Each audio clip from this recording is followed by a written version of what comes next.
Kita mo yabang nito mga to? Hindi ito, binibigyan ko lang kayo ng sample. Bakit nga?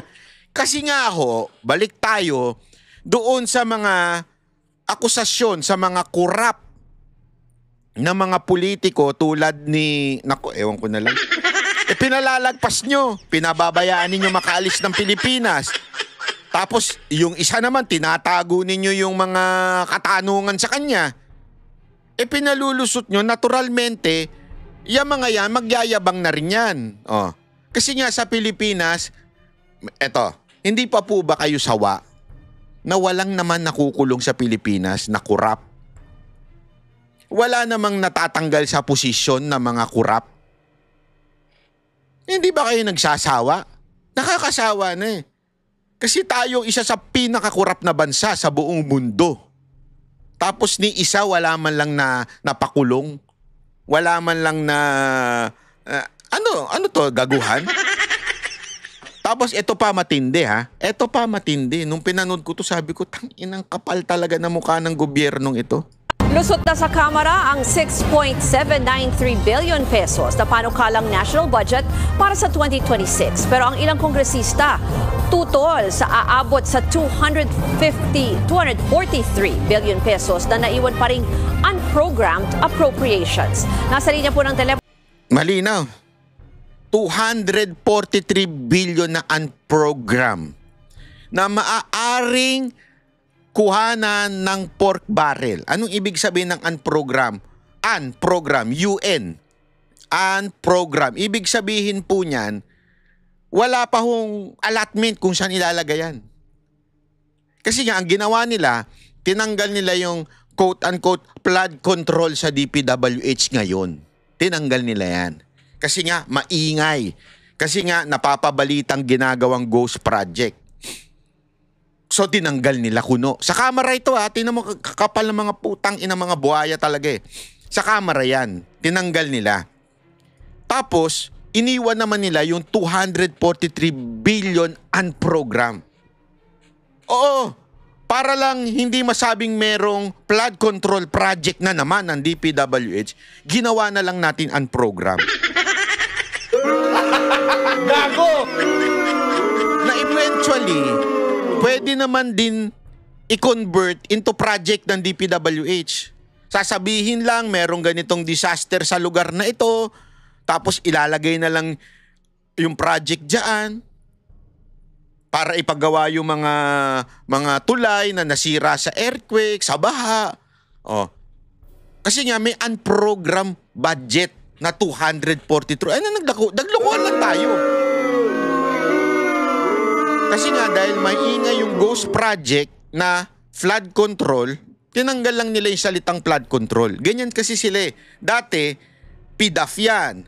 Una pala pork barrel yan. Naging PDAF, naging DAP. Eventually ngayon, flood control. Unprogram. Ganyan sila lumusot eh. Yung isa nga senador na insertion, naging, hindi insertion yan, amendment. Alam mo yung pinaglalaruan lang tayo. Di ba ikaw Intiveros? Sasabihin mo, amendments lang yan. Pero in reality, they're the same. Kasi amendments, pagka majority. Sabihin, pagka nasa side ka ni Marcos, amendments ang tawag. Pero pag nasa side ka ng kalaban o yung opposition, ang tawag insertion. Gago! Talagang nangyayari ngayon eh. Kaya nga pinagtitripan lang kayo ngayon ng Diyan sa ko ba napanood yun? Yung sa Kamara, yung si Amy at saka si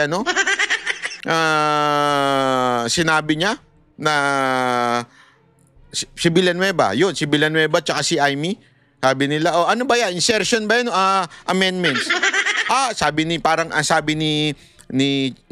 Villanueva. Hindi, kay Cheese is, kay Cheese Escudero. Kay kay Gatchalian. Kay Gatchalian ba yan? Amendments ang tawag dyan. Hindi insertion. Ginagano na nila kasi nga, alam mo yun, tinatarantado na nila yung mga kasi nga, ginagago yung mga Pilipino eh. Pagkakakampi, kaalyado mo, amendments ang tawag. Pero pagkano, insertion. Di ba?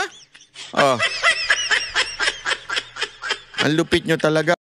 Kami ang boses ng masa, hindi natatakot. Katotohanan lang, di kami nalulunod. Walang bahid ng sismis, lahat ay totoo. Kahit sino ka pa, pag mali ka babanatan ka. Walang pinipili kulay, wala kaming kinikilingan. Basta para sa bayan, kami lalaban. Pag tama palakpakan, pag mali banatan. Di matitinag, di matatakot, para sa bayan tuloy ang sigaw. Sa harap ng kamera, walang halong takot.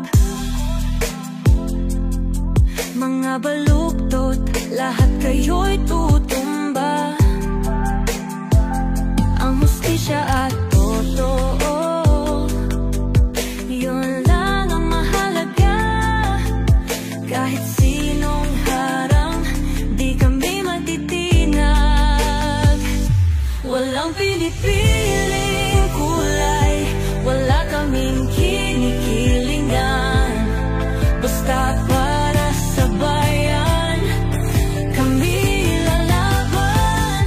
Pag tama palakpakan, pag mali banatan. Di matitinag, di matatakot, para sa bayan tuloy ang sigaw.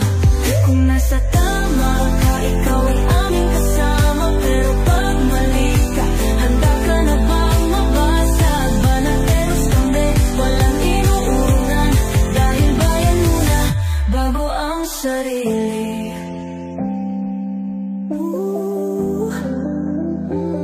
Bago ang sarili.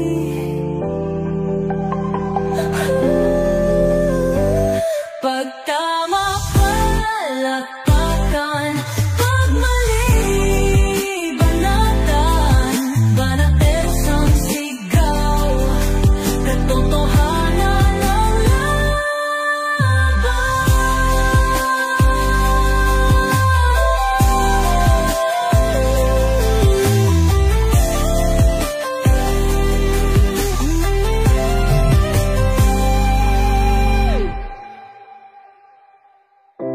Sa harap ng kamera,